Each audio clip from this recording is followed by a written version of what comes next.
और अब के बार के चुनाव में आप इस बात का ध्यान रखिए कि जो लोग गैट करार का विरोध करते हैं, जो मल्टीनेशनल का विरोध करते हैं, जो विदेशी कंपनियों का विरोध करते हैं, भारत के शेतकरी समाज को समृद्ध बनाना चाहते हैं, खेती को संपन्न बनाना चाहते हैं, उन्हीं को वोट करिए। और मेरा आपको हाथ जोड़कर निवेदन है कि वोट करते समय पक्ष को ध्यान में मत रखिए, व्यक्ति को ध्यान में रखिए, क्योंकि पक्ष कई बार बेईमान हो जाते हैं। हम पक्षों को एक बात के लिए चुनकर भेजते हैं कि इस काम को करने के लिए जा रहे हैं, जब वो वहां पहुंच जाते कहते हैं ये नहीं हो सकता, कुछ और बताओ, ये नहीं हो सकता, कुछ और बताओ। फिर वो अपने मूल मुद्दे सब भूल जाते हैं, फालतू फालतू काम करना शुरू कर देते हैं। इसलिए पक्षों को वोट मत करिए, व्यक्तियों को वोट करिए। कोई बहुत अच्छा कामदार है, कोई बहुत अच्छा खासदार है, लेकिन उसका पक्ष खराब है, तो भी आप उस आमदार और खासदार को वोट करिए, क्योंकि पक्ष को आपने अगर वोट किया तो पक्ष तो नागनाथ और सांपनाथ हैं, दोनों ही डसेंगे, चाहे जिससे डसवा लो अपने आप। आजादी के 60 साल में यही हुआ है।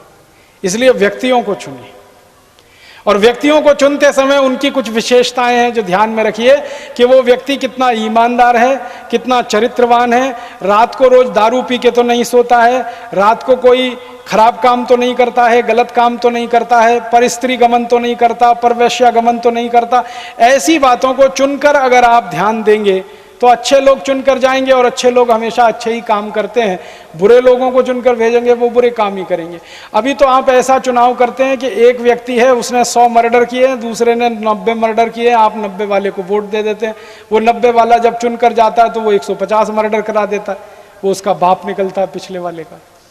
ऐसा चुनाव बन, ईमानदार, चरित्रवान, पारदर्शी, साहसी, पराक्रमी, ये 5 सूत्र हैं। ईमानदार, चरित्रवान, साहसी, पराक्रमी और पारदर्शी।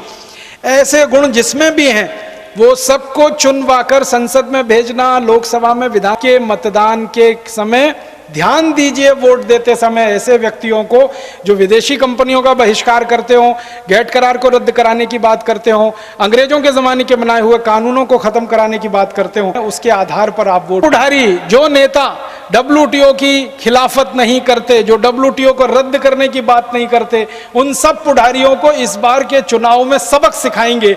आप एक ही बात तय कर लो, उसके बाद सब ठीक हो जाएगा इस देश में। चुनाव आएगा और आपके मतदान संघ से, मतदार संघ से जो भी व्यक्ति खासदार है उसको आप सीधे सवाल पूछो, देखो भाई 13 साल से ये गैट करार हमारे देश में आया, आपने गैट करार को रद्द करने के लिए पिछले 13 साल में क्या किया, और आने वाले 5 साल में आप क्या करेंगे, तभी हमारा वोट आपको मिलेगा। जिस दिन आपने वोट को गैट करार के सवाल से जोड़ दिया, उसी दिन खासदारों को झक मार के कहना पड़ेगा कि हाँ हम गैट करार को रद्द करेंगे। अगर तुम रद्द करोगे तो स्टाम्प पेपर पर लिख के दो, पूरे पब्लिक के सामने घोषणा करो कि मैं लोकसभा में जाने के बाद गैट करार को रद्द कराने के लिए काम करूंगा। और अगर तुमने नहीं कराया तो तुमको वापस बुला के किसी दूसरे को भेजेंगे हम गैट करार को रद्द कराने के लिए। ये नहीं कि 5 साल तुमको चुनकर भेज दिया तो 5 साल हम चुप बैठ जाएंगे। तुमने अगर काम नहीं किया तो तुमको वापस बुलाएंगे, दूसरे को भेज देंगे, तीसरे को भेज देंगे।